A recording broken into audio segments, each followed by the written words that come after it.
Hey, how's it going? Welcome to Enhancing the Human Experience. This is episode 81. So let me ask you, do you have a business idea in mind, some entrepreneurial venture that you want to pursue that wants to come through you? Or maybe you want to buy a business. Maybe you have the opportunity to pick up a business that is already going, that you think you would enjoy, you think you could make money at. If any of those scenarios sound like you, then you're going to want to tune into this episode and listen very closely, because in this episode, I sat down with my good friend Ryan Madenford, and you're going to realize that he is not afraid to take risks and jump into a business or an entrepreneurial venture and see if it works. In my experience and in learning about building my own entrepreneurial businesses and doing that sort of thing, that's probably the most important trait or characteristic to have, is to not be afraid to take risks, right? That's what life is. It's this constant reaching out and taking a gamble, so to speak, on something to see if it's going to work. Constantly experimenting, constantly getting the feedback, adjusting, course correcting. I really think that it's like one of the most important traits to have as a human being, because, hey, not everything's going to work, right? We live in a world that sometimes we think one thing and that is very different from what actually exists or what actually is, right? This is a function of the Buddha talked about this. We live in the nature of like delusion, right? We are living in an illusion sometimes, and we're groping around trying to find out what is real and what isn't, and what is going to work and what's not going to work, and what is going to be beneficial and what isn't. It's this constant like refining of ourselves and refining of the game that's going on here. And so when Ryan is sharing his story here, which absolutely epic insights he shares into being an entrepreneur, owning your own business, the highs, the lows, the good, the bad, you're going to get a lot out of this. I know that I did, because this is one of the reasons that I love having a podcast based on sharing best practices for living, both having an entrepreneurial experience, having a other personal experience, right? Whether it's in business or life, all of it goes in the pot.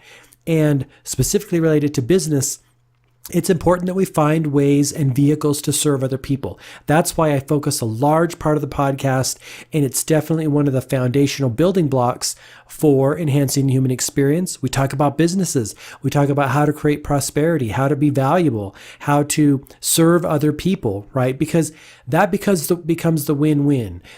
They get what they want. You get what you want. They get moving, helping them get more toward their dream. You get to make money. It's this vehicle and engine that creates prosperity for everyone. So I think it's really, really important to talk about best practices for doing that. And so I was excited to have Ryan on the podcast. And you're going to hear him share some interesting stories, some really insightful stories that will help you on your business venture. We're all growing and learning. We're sharing with one another. We're teaching one another. We're learning from one another. So it's really awesome to come together on these platforms and share each other's experiences. In this case, talking about business. Super excited for this episode. Before we get into the podcast, I want to remind you a couple things. You can always catch all these episodes on my YouTube channel, youtube.com/gmarkphillips. They're really easy to find there, really easy to look at the ones that you want and need at any given point in time. So you can check that out and subscribe there if that's something you're interested into. The other thing I want to say is I want to touch briefly on one of my products that everyone can benefit from, but especially entrepreneurs and business people. And that is Just Be It, the secret to having what you want in life. You know, let's face it, in the game of life, the classic success equation, be, do, have, is really all there is. That's as simple as it gets, and that's all we need to do. We create the state of being, we take the action, we get a result, right? And then it's just redoing that equation over and over and over until we get the result that we want. The problem is, and this is a huge problem, most of us, myself included, we forget about part one. We forget about the being. We just start taking action. And that is a critical mistake. huge mistake. The thing of it is no matter what level you are in the game, whether you're making $100,000 a year or whether you're making $1 million a year, there's always more. And until we allow ourselves to become more, we will never have more. We'll never be able to do more, right? It's a limiting belief, a limiting state of being in our consciousness that blocks us from unlocking greater levels of success and prosperity and abundance for ourselves. That's why this product is viable and important to players at all levels. I don't care whether you're making $250 million a year or $1 billion a year. There's always more for you. And the thing of it is, you won't be satisfied and happy until you are moving toward that more, right? Until you're breaking through the barriers or the limited thinking, limited states of being that is impeding you from getting to those other levels. That's why this is a product for everyone on the scale. You can check it out at justbeitbook.com. You can also find links on my website or in the description of all of these YouTube episodes. Super, super critical to never forget that it's your state of being that is going to form the foundation for every action you take and therefore every result that you're going to get. Never, never forget that your state of being is the critical component. We live in a universe of cause and effect. Being is the cause, having is the effect. Now, granted, taking the action is part of the vehicle that gets you to the result, but being is far, far more important. Your state of being, your state of consciousness, the characteristics, attributes, and qualities that you embody at any given point in time is far, far more important than focusing on taking the action. Check it out, justbeitbook.com. Whether you're an entrepreneur or a homemaker or a professor, anything you do, you're going to do better. You're going to improve your performance and your results when you focus on changing your state of being. All right, let's get into the podcast and listen to Ryan tell his experiences, share his insights into what works, what doesn't, in being an entrepreneur, creating business for yourself, and taking risks, trying things. I really enjoyed this interview, and I know you're going to as well. Let's get into the show. All right, I'm here with Ryan Madenford, and we've been planning this podcast for about a couple months now, right? I suppose it's been that long, but Mark, I'm very honored to be here in your presence and get to see your setup and everything. This is great. Oh, awesome! I appreciate that, Ryan. I mean, yeah, I love our conversations, offline, and I always say that like the best conversations happen when the mics aren't turned on. Have you noticed that, like in life or the video camera? And it's true in a lot of situations that I've been in. I mean, some of your biggest aha moments are sometimes even when there's nobody talking. A lot of times there's a lot of self-reflection. There's a lot of things that happen. And I think really just embodying kind of the things that you learn in life. I mean, and a lot of it is through the conversations that happen behind closed doors or behind the scenes that are playing out in your mind. Mm-hmm. Yeah, and the contemplation moments. Yeah, totally. Well, as you know, I mean, we're both big fans of this. Like, what's going on inside is like projected out and becomes, our reality and our experience. And so I totally agree with that. Yes. Yeah, those inner conversations are like making things happen, or letting things happen. However you want to say it. Or experimenting to see what is going to happen when you try some things. Yeah. Yeah. Yeah. And that's one of the reasons why I've been wanting to have you on the podcast, because I know that you are not afraid of experimenting and trying things. And I think that's a super valuable trait to have as a human being, because a lot of people are. Yes. And I want to talk about some of your entrepreneurial pursuits and some of the lessons you've learned, because one of the things that I like to do on the podcast is have people share their experience so that it helps other people like get where you are faster or learn what you did faster. And so, we've talked about your entrepreneurial ventures early in life, and we're going to talk about some of your future ideas too. Tell us what your experience is. I know you've had a couple different businesses. What have you done in the entrepreneurial world, start your own business type thing? Well, from an early age, when I was about 23, I was working at Micron Technology, and and then I got married, and my wife quit her job, and so I got a little fearful, and I started working 2 more jobs on top of that, and I began working. I was doing pretty good. I mean, at that time, about 17 years ago, I believe now, I was making about it was about $800 a week, and that was really good money, Nice, yeah. especially back then. But even with all the money that I had, and I was also carefully saving it. My grandparents they retired as millionaires, and with that said, I mean they taught the biggest lesson they taught. My biggest takeaway was they were very vigilant, and my grandfather led with an iron fist with saving money. So they lived off my grandfather's money, to day to day. But my grandmother, who worked, they put 100% of that all into retirement. Oh, nice. And so that was their way of doing things. Even though they didn't have especially great jobs, they were good about saving their money and being frugal. And they live in a beautiful place now, in a beautiful valley in Pennsylvania. So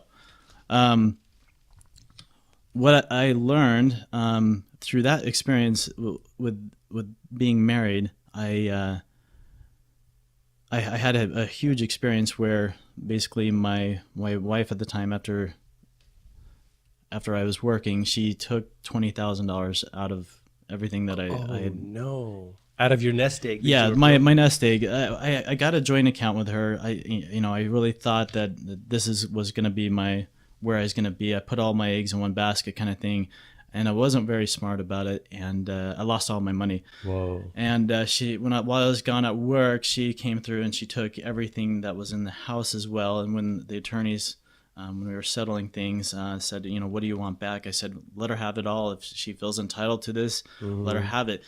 But the things out of pain, you can do great stuff. And I was at a very, very low spot in my life. My brother was going through a divorce at the same time. And I remember I bought a couch from Craigslist for $50. It was big enough for me to sleep on, and then that's what I was looking at it for. And I had a small little closet in this small, cheap apartment that we had in a scary kind of neighborhood a little bit, and in Boise. I mean, Boise's pretty good. There's not a lot of scary places. Yeah, but there are some, right?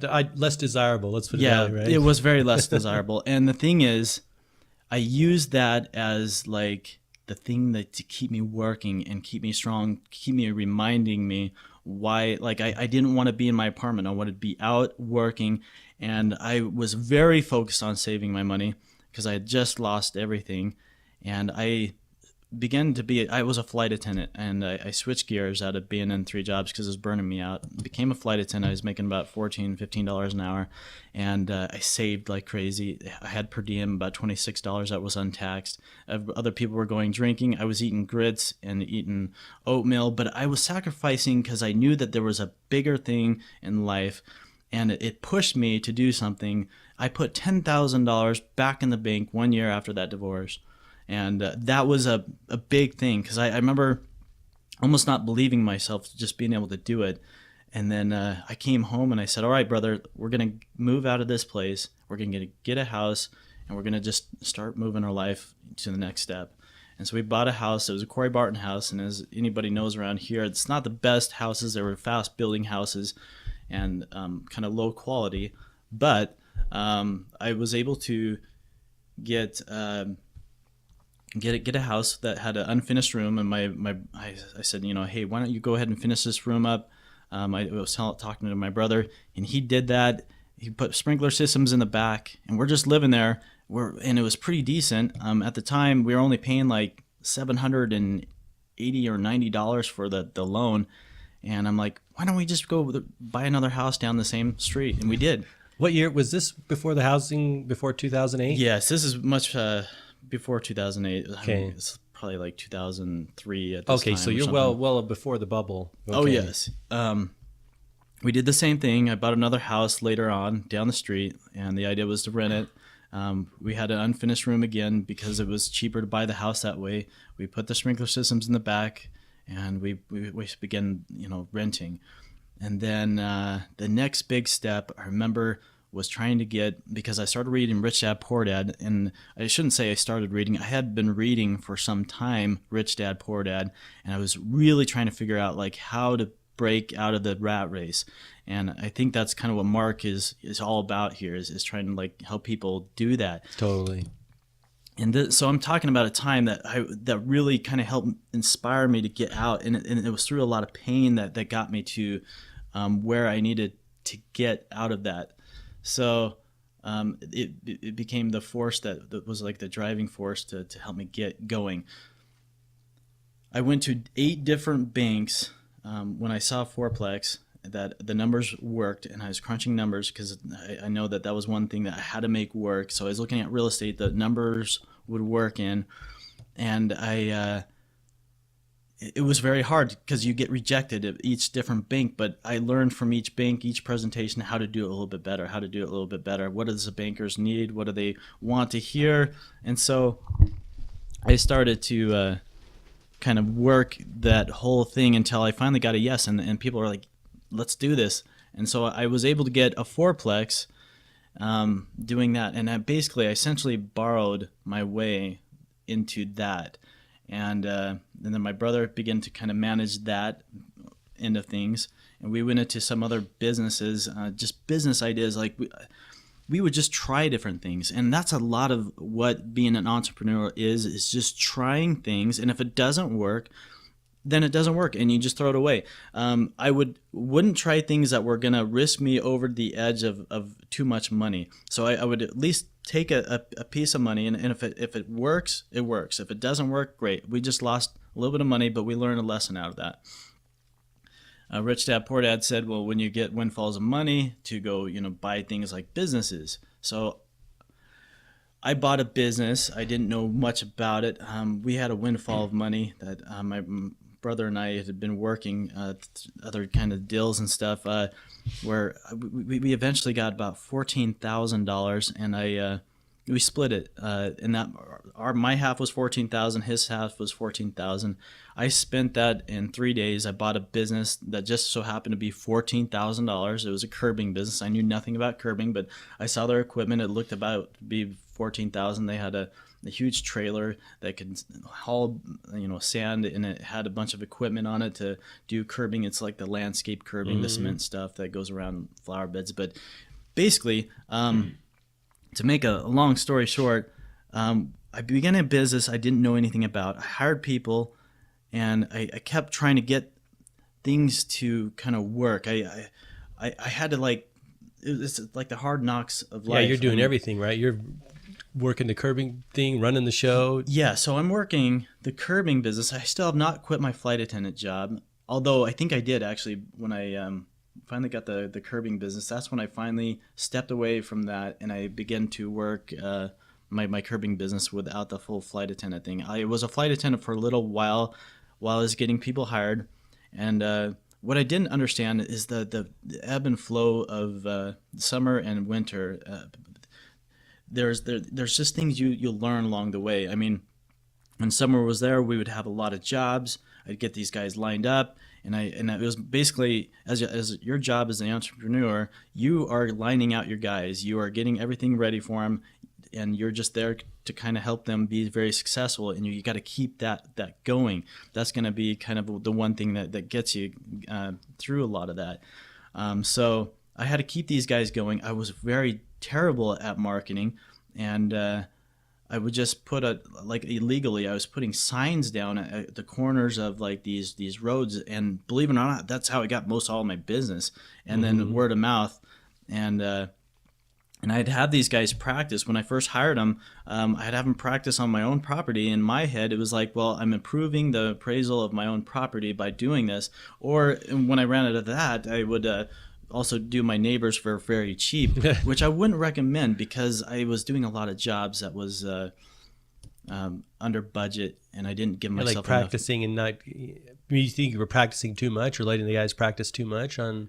Yeah, well, I wanted the quality to be there, and I never left a project if the customer was not happy with what was happening. So I basically let them work on these places, but I didn't give myself enough margin of profit in some of these deals. So like friends and family, it's hard to do business like that. And also, um, there's just so much Yeah. to this. Was this anyone story. anyone mentoring you then, or were you just going off your own book knowledge and experience?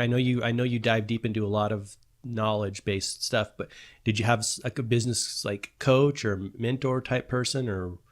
At the time, it was all basically books. I mean, Mm-hmm. YouTube, I don't even know if it was even around at the time. I mean, cell phones were just now, coming out. You Mm-hmm. didn't even have texting abilities.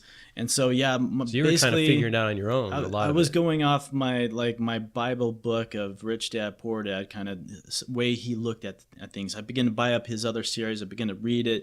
I saw that the tax shelters that the business provides and how that there's just so much you can do. You can write off so much of your things. You have so much more flexibility as opposed to being an employee. Yeah, And we talked about that, a huge upside, but as you well aware, and we're all aware of, there's a potential huge downside there's too, huge, isn't there? yeah, and the thing is, the more up you go, and what happened to me is there was something that began to develop. I began to get a huge head, and I thought I was just, I began to get very arrogant about how I was, to the point where one of the most memorable things that happened, I mentioned to Mark last week, was that there was a girl that called me, and I had a piece of property that I was getting ready to rent, but I didn't have a lot of time, and people. I didn't give a lot of time to people anymore, especially people that were just inquiring, and I just felt like they were wasting my time or were flakes. And this phone call came through. I was very short with this girl. I was very, in a sense, kind of a terrible guy, really. Just I was very short with her. And towards the end of the conversation, she said, "Okay, well, thank you for just everything you've told me. By the way, is this Ryan Madenford?" And I said, "Yes." And now I'm just suddenly very curious who's on the other end. Well, this is Macy Garrison, a girl that I was crushing on throughout high school, and now she's hanging up on me right about that moment. Ouch. And I've never Ouch. talked to her since. And before that was years before, so it was. I've heard those kind of stories before, though, when people get into what they're doing and become consumed and then devalue other human beings. I mean, we've all been there. I've been there. Yes. And there, I think a lot of times people get attached to their net worth, and I still somewhat am, because when I don't have a job, I feel terrible, just like anybody. Yeah, because you're an engine. here. You want to run. I mean, Yes. you want to produce. And when you're in the negative, I mean, it's not only scary, but it's almost horrifying. It's just like being in that moment when I was going through that divorce again. Those things that scare you are also the same things that can drive a person. And if you transmute that energy that you have, you can go ahead and do so much more with that same energy. That energy can propel you, and I think it does with a lot of successful people. They go a lot of hard things, and a lot of hard backgrounds make a lot of great people, or it breaks a lot of good people, in their lives kind of go spiraling down. And I've had both happen to me, and I've during this time, things were going well. I bought a second business, still getting arrogant. I didn't catch that one moment in time where, I still wasn't. Oh, you didn't. It didn't reset you. Yeah, it didn't reset me enough. Uh-huh. I mean, it did kind of wake me up a little bit to how I was, but I But was you were you're still so much power going forward. You were just. Oh yes, Yeah. So. Where I got to ask you, where are you finding these businesses? What channel did you go out buy them? Craigslist, or is it word of mouth? Or? I believe it got to be Craigslist. Craigslist became a thing then, and that was my main source. And they were selling business. Yeah, selling a business, and it was like, I've seen that. I'm just curious, because for people listening, hey, where do you buy a business, right? I mean, I guess anywhere you want, right? Well, businesses happen with usually the bigger the business is, the bigger potential you have to make money. Now, if anybody here that's read The Richest Man in Babylon, you don't go into businesses that you don't understand their industry. or because you can lose a lot of money. I lost a lot of money in the beginning of my businesses when I first started them because I didn't know what I was doing, and I was comparing myself to the competition, and I was going through like all the learning curves to figure it out. And once I was able to do it, I just had a mediocre product. But that's part of it. You can be in business doing a mediocre job and still be making a lot of money. The other massive problem is you go into a business that you don't have any sort of passion about or any sort of love, and you're just chasing it for the same, like the reasons I was chasing it was just strictly to make more money. And that for me was the security thing. And it was like because I was reading this book and really feeling like this is what I needed to do. So did you get burned out? Yes, on both of them? Or I just got one burned of out of the curbing business. Later, I bought a carpet cleaning business, and I did that. I was a little smarter that time. I went into the business first as an employee, and then I backed out of the business and bought my own business. I learned a lot being an employee from other people's businesses. I tried 2 different businesses as an employee before I bought the business myself, and then I went into with my brother-in-law. We did that. And it was good, but still, there were so many things you just don't know. So many important things that I was terrible at marketing, and I took some big risks. I lost $2,000 through like a money mailer. Ouch. Because at the time things were changing to the internet. The phone book started to at that time just start to go away a little bit, and I guess I wasn't seeing and anticipating. I was terrible at marketing, but I got better and better through word of mouth as I did a good job through the carpet cleaning. We did really good in terms of word of mouth, and I learned some good things from that. But then I decided to go into real estate a bit more. I got really ambitious.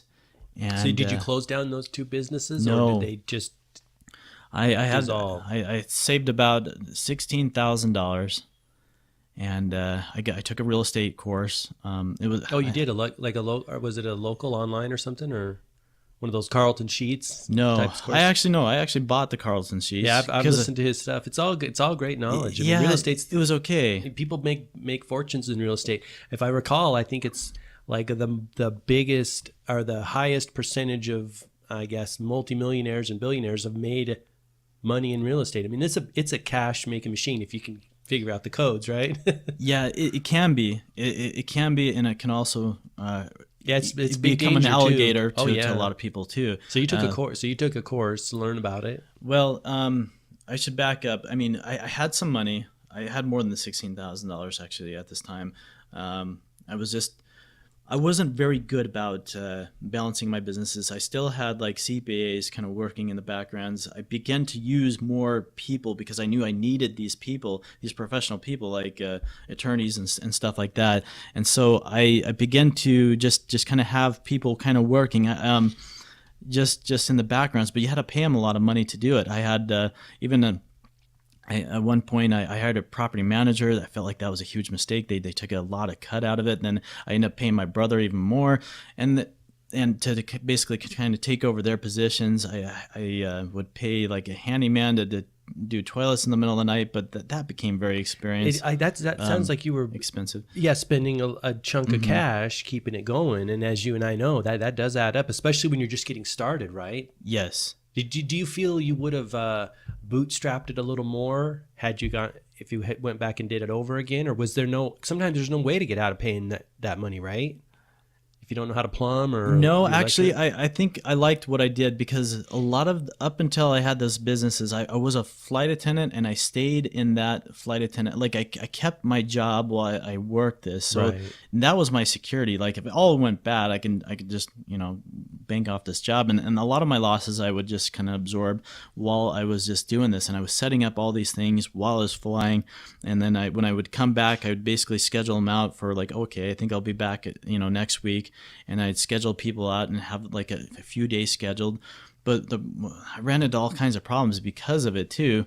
There were some disadvantages. I lost some jobs that way, and I also wasn't able to keep guys going because these guys would suddenly be in and out of work, and it was hard to keep a steady flow. And then when winter comes, it was like a big thing. I'd lose all my guys and I have to start all over for the next year.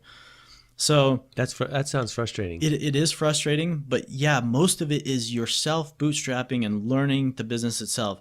That's why it's important to find a business to have something that you love into it. And I've talked to Mark about this. It's like leverage. You got to add your leverage into things. I love that word. It's great. So that's where the perseverance is when you go through these hard times, like in the dead of summer when I'm slopping cement and I'm out there doing a neighbor's job and they don't like it, and now I'm doing it for free for them. You got to have something that gets you through those hard times. Or you didn't bid a job out, you didn't foresee certain things. It's going to happen. It's not if it's going to happen. You're going to keep learning new things. You're going to keep having stuff happen. But don't be afraid to try it. I mean, I tried these businesses not knowing what I was doing, and I still could have kept going in them, even with the crash that happened. I just didn't care about my businesses. Mm-hmm. So the crash happened in 2008 when I got really arrogant. I bought land across from NNU. I went into a real estate course just before then. I split. There was a guy that was a self-made millionaire. He went to this course too. Most people in that room didn't want to go to the course, but this millionaire stuck there. And I, in my head, knew that if this guy's going to stay, I should be here too. It was like a $8,000 course. Ooh, most so people it was would sizable. say, yeah, it was a big chunk of investment. At the time, that was kind of our school of learning, and I took the course. I actually was like sitting in front of a fire hydrant for like 3 days. I could only write down so much of what they were saying, and even all those notes doesn't make sense when I look back at it now. Right. I got those books. I didn't read them all. There's just no way. Do you remember what the course was by chance? It was Robert Allen. Oh, sure. And he was very big kind of back then. Yeah, I've heard of him. So Robert Allen, and what else? There was something else. There was another guy that was in the course. But it was a week long, Yeah, it was a week long thing, and I think I continued a different course that they had in Salt Lake. I went down there for that. The thing is, I learned a lot of basic stuff from like how to quickly flip a property. And I thought, wow, this is really good. And even to this day, because I did that one thing and I took some nuggets away, there's still always going to be a value when I do property. That's the thing, Ryan. I mean, you know, and I love the fact, you know, that when you say, hey, you know, I tried it, it didn't work. I think there's like two schools of thought in life. There's like people who try to do only stuff that they think is going to work, mm-hmm. or people who try a lot of stuff and see what works and then follow that path. And I think that's what's so nice about your experience is that you went into something you didn't have any idea of what you didn't love it, you didn't know anything about it. That's a bold statement, and you're going to learn a lot from that. Well, my parents were like a lot of parents. They said, you know, go to college and basically try to. But I saw how unhappy my dad was, and I realized at the time that I was that age, I didn't know what I wanted to do in college, and I didn't know what I wanted to be when I grow up. So I was like, this is going to be a waste if I go to college, really, because I'm not going to be able to get into a subject that is going to last me very long. I took 1 year of college only because Micron Technology was offering it for free. But even that, I felt like it was a waste. It looks great on a resume for those people that are building your resumes for, like, you're in a job that you don't like, but you're trying to get in the manager position just because it looks good on a resume. I'd say that's a waste of time in some regards. Don't be pushing yourself to do something like that, because now I look good on a resume because I went to college and I've got some college on my background. The things that matter is figuring out your strengths. You got to figure out your strengths, and you don't know that a lot of times until you try a lot of things. It's okay to try things. Don't put more money a lot of people want to go big into one thing. I would say start small, because if you start small, you make mistakes small. So people that start in their garage, you have way less risk just making a few things for just a few people than trying to do something all at once and think you're mass producing it and creating, you know, something for a lot of people is a lot of times a big mistake. So do you think you went a little too big on your ventures, or would you say they were just about right? Investment wise, money wise. Money wise, well, money wasn't a big problem. Yeah, because you had a flow coming in, didn't you? Yes, I had a big flow coming in. what became a problem was not having the experience or any love in the things that I was doing. Passion will pull you through a lot of Yes. times, won't it? I mean, there was times at carpet cleaning when you go into a job and run smooth, and then there was a time in the morning. I remember this time almost like, Do you wake up in a cold sweat in the middle of the night with it?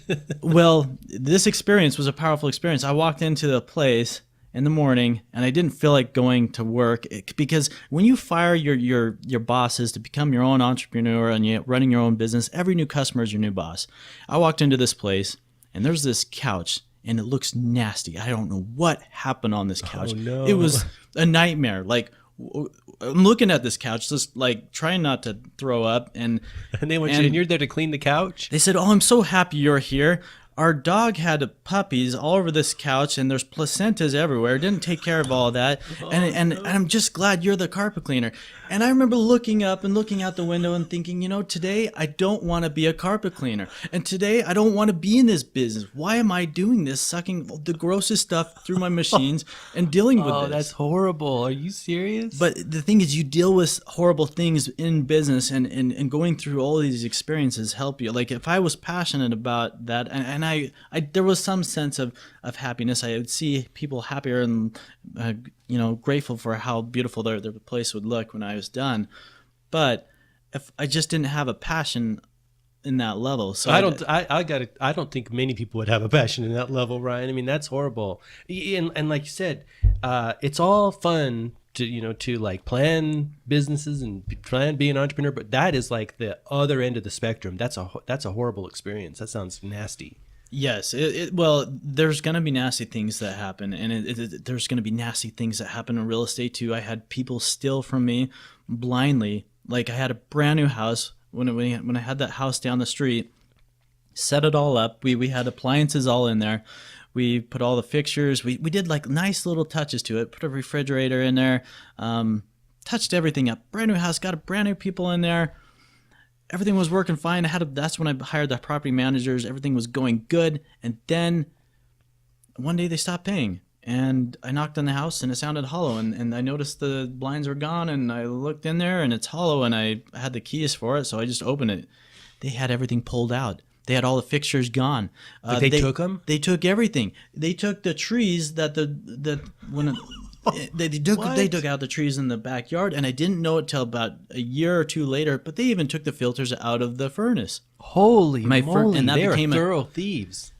Yeah. Whoa. And it was all because I mentioned to my property managers, they're like, "Do you want to be called if there's any big problems?" And I said, "No, not generally. If you guys can handle it, don't worry about it." Well, that's a big problem. They were upset because they couldn't get a hold of me. They wanted to talk to me about like and a money the property problem. manager was being a gatekeeper and not letting them through. Yes. Oh, yes. man. I mean, so it's important to manage your own business. The more you manage your business instead of something else manage your business, unless it's very reputable and you trust them on a big level, it's more important that you stay in your own business. Take full responsibility of everything that you're doing. Wow. Because if you don't, the more you let the controls go, the more that things tend to go awry. But yes, I had other times where I fixed up like when I had the fourplex, the day I went in there to fix it, I left my tools in there. I locked it all up. Somebody came in and they broke through the door. The neighbor saw exactly who it was, and it was the old tenants. And when the police arrived for the police report, I gave them the old tenants, Social Security and everything like that, and nothing happened. In both scenarios, the tenants got away with it. And so you didn't track them down either via like to serve legal purposes or anything. You just kind of you took the hit, huh? Yeah, I did. I took the hits, and wow, those are huge learning experiences. I mean, you've got some deep knowledge under your belts. Well, yes, but there was massive lessons that I got, and I want to get right into it. So basically, when 2008 came, I was not humbled yet. My ego was still huge. Even after that. Okay, so you're still flying pretty high. All the businesses were rocking pretty good. I had $16,000. I bought a piece of land with earnest money because I couldn't afford it. I wanted a finder's fee. I bought a piece of land across from Inn and U in Nampa, and it had two ugly rundown fourplexes. I was going to go ahead and level it out. I hired engineers to figure out how many fourplexes would fit there, and they determined that there could be 7 with a parking lot that would fit all the cars. I said, great. I went to the city council. I got it rezoned for, because at the time it was just residential properties. I got it rezoned so that it could be for that kind of a build of 7 fourplexes. And then I was going to go to California. In my mind, that's where I thought a lot of the millionaires were, and find some people that would be willing to invest. And that's when 2008 happened. And there's a lot of things that kind of happened in my psyche. See, everything kind of was built on a house of cards because I was borrowing so much money, and at the time, that's the reason why 2008 happened the way it did. A lot of people were in that same boat. A lot of people, we were able to borrow too much and help collapse kind of the big system that was there. I lost my earnest money trying to find people, and even though I had it rezoned, I ended up losing the property back to the same people, which I was fairly new at properties and doing things. And that sounds like a big development that you were undergoing. Have you been out to that property since then and seen what's on there? Yes, and I believe they did exactly what... Sounds ideal, right across from the university? Yeah, I believe they put exactly that, the 7 fourplexes. I didn't go out there to count it or anything. Sure, but there's something out there. Yeah, there's commercial or residential. Mm-hmm. Wow. They got some nice buildings there now.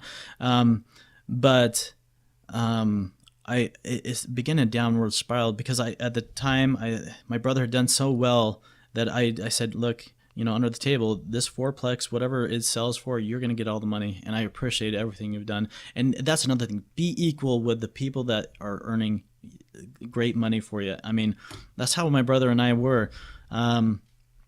So I gave him the profits out of that. I sold my businesses mostly because they were not failing businesses. I just couldn't stand them. Oh, so I was the curbing and the carpet cleaning at that, right around that time, 2008-ish. Yes, and I sold my house, and I was basically like losing money kind of all around me. And I was trying to hustle some money. I went into another business venture. My brother was creating mining claims and selling them, and I was jumping across the river, and I slipped on a rock, broke my foot, and I didn't even have the money to go to the doctor. I climbed out of there, and I kept my foot in a cast. Well, I couldn't get a job either, and I lost the last place I was in. My own house was going in foreclosure, and I couldn't get them to reinstate the loan on the house, and which means they could pull that loan at any time, even after you could begin making payments later. So,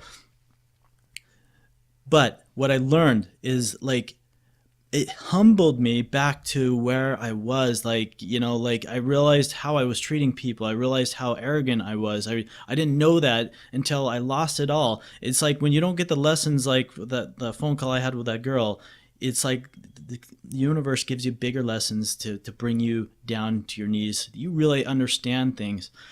The thing is, you've got to get back up, and you've got to go back out running and trying new things. Everyone, that's the biggest key to anything, is keep trying, because you're going to find what is going to be your strengths through the doing of doing things. And it's okay if you're failing along the way. I could always do another business. I just now know that it's more important to do a business that you have some sort of level of leverage in it, that something that you enjoy, something that brings fulfillment. And how you run a business matters. How you treat your employees and your customers, and what your end game is. Leave yourself a legacy. That's the why a lot of successful people make a lot of money and they're not any more happier, because I actually wasn't any happier when I had the money. But now I know that, okay, if I create a business now, and we talked about, I don't know, a number of opportunities. Yeah, you're exploring right now. So now for me, the ideal business would be like, I'd be treating my employees better. I'd give them part of the profits. I'd also be treating the communities that I'm in better. I'd be giving back to them. I would be, because these are the things that are important to me. I think generally people want to help other people. Set up your businesses with your own core values, and you're going to have a much more stable and successful business. Massively important. I would say more important than anything else. Know where you're going, because, having, like, Did you think you didn't have clear direction long term and when you started those businesses? No, or did you not know I where was you all were? about my mind game. Like I was all about making money. And So that was the now end game. the end game is different. My ego has been like reset in a massive way. The end game is now follow more of what is in your heart, but set up your businesses so that they do make money, but make it so that it's in a fulfillment way that you're doing something positive for the world. You're doing something positive in your business, and you're doing something positive all around. That seems to, I've heard that from over and over from entrepreneurs who have gone past that curve and got, done the things, chased the money, chased whatever prestige. And then they realize, hey, that's empty, hollow, and it didn't fill me. And then they say, hey, you got to align it with who you are. And I've seen the best businesses are like expressions of their founders. I'm like Patagonia's, the Avedas, or Veda, all these businesses are like labors of love, like you said, the leverage. Yes. I mean, still set up your businesses so that they are modeled off of businesses that are already very successful. So you're already like that saves you a lot of time and energy just trying to figure a lot of that out yourself. Figure out the industries that you're in. Be on the leading edge. Nowadays, we got YouTube. You have mentors at your feet now. Use that. But now it's the game is always changing. But really still keep a core part of yourself into that business, because that's what's going to keep you going. Yeah. Well, so what is the future? What's on the horizon for you? I mean, honestly, for me, there's so many things that are going through my head, but the future, the ideal business that I could have would be, I love flying, and so I know that it's something will be along those lines. The idea for me to be in a perfect place would be having a business where I'm showing the most epic places in the world, and I'm showing it in a way that is not only showing the most beautiful places in the world, exotic places like Sedona, I'm like Machu Picchu, or maybe a place like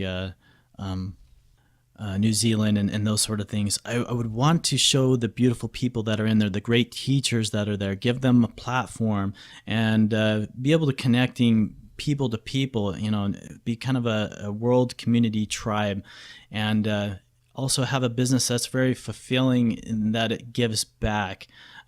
So I'd be basically doing something where I might be, I don't know, with a cruise line or something, and doing these little excursions and that sort of thing. But and it's only because that is something I think would be beautiful. Just living and seeing different cultures and life, and loving people in a way that I enjoy expressing my love and seeing the world.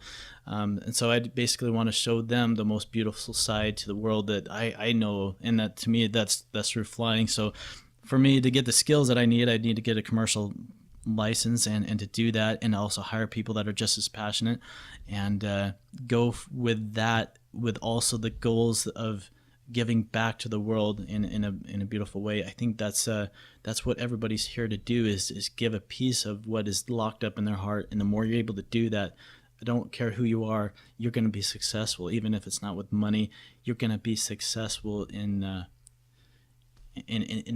huge way. Well, in a like well-rounded way too, right? It doesn't. The definition of success is going to be different for every person, and it's up to you to find out what's locked inside. It doesn't matter what other people think. It's a matter how you feel about yourself with doing that. That's what's going to make you shine, and it's also a matter of how you're able to help with the gifts that you have. Awesome. Well, Ryan, I appreciate you sharing your story. There's a huge value there and lessons learned. You bet. I hope people can. I hope there's somebody out there that gets something out of this. I'm sure there will be plenty. Will you come back again and join me down the road when things start to evolve on your new ventures? You bet. So what'd you think? Did you get something out of Ryan's stories? Does he help you like see your business in a different way, or see your entrepreneurial venture in a different light, like a deeper level of understanding? That's one of the things that I love about this platform, where we come together and share best practices for living. All of us, we don't have to make the mistakes that everyone else has made. We don't have to go through those struggles. We can learn from one another. We can stand on the shoulders of giants, and we can go further faster. That's what makes the human experience so awesome, is that we can share with one another. We can collaborate. We can come together and have these forums, whether they're online, on a podcast, on YouTube, wherever, and we can learn really quickly and level up our experiences faster and faster all the time. We're really fortunate to live in this technological age where we have these tools, we have these mediums to come together and share in this way, because prior generations didn't have the information at their fingertips that we have. So I hope you're putting the information to work, you're making an impact in the world, you're allowing whatever is inside of you that wants to come out to be expressed in a way that serves other people, that helps them have a better life, have better experiences. And then, of course, you will feel empowered in your own purpose, and service is joy. We talk about this all the time on the podcast. When you're helping other people, that's really like the best way that we find our own joy and passion, right? Is to help other people in a way that is perfectly aligned with who you are and what you're well suited to do. So it's really, really exciting to come together. If you got something out of this podcast, got some value in any way, it would be really awesome if you would leave a review on iTunes or give it a thumbs up on YouTube. And if you know someone who might benefit from this information, share the podcast with them. It's always really easy to share from YouTube or from my website, gmarkphillips.com. All right, we're going to wrap up the podcast at this point in time. And until next time, have an awesome week, and I wish you all the best health, wealth, and success. Bye-bye.